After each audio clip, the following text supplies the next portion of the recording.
So take a look at the graphing worksheet. This first page is pretty simple. It says, graph the original function in your calculator or however you want, and then try to figure out what the absolute value function would look like. So this is linear. I can do this one by hand. It starts at 6 and it has a slope of 3. So if that's the original graph, what would the absolute value graph look like?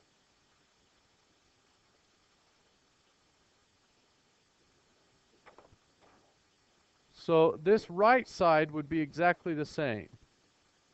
But then this piece is going to flip around the axis and look like that. And then there are no answers to this, so you're supposed to verify it using your calculator. So I'm going to grab math, ABS, and then the function is 3x plus 6. And then I verify that my absolute value graph is in fact correct. So use your calculator to graph the original. Use your knowledge of absolute values to graph the absolute value, and then verify in your calculator. Go to the next page.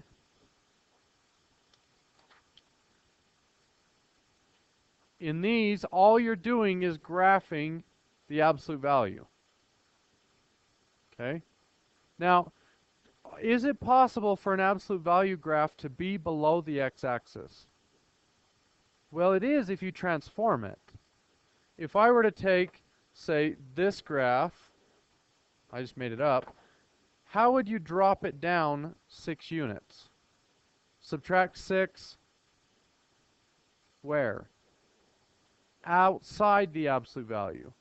So if you subtract and add inside the absolute value, it goes left and right. But if you subtract and add on the outside, it can go up and down. So that brings us to the last part of this worksheet. Number 7 says graph the absolute value with no transformation. So it looks like this. It's the absolute value of the slope of the graph with the slope of 1 and the y-intercept of 0. Okay? So if I wanted to go up 2 units and left 4 units, how would I transform that absolute value? So it's going to be x.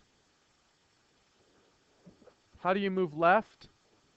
Subtract 4, no, add 4 on the inside. So it would look like this. And how do I go up 2? Add 2 on the outside. Yes, the x's work backwards. Okay? And then 2 times the skinny, you're going to multiply by 2. The reflections work the same way.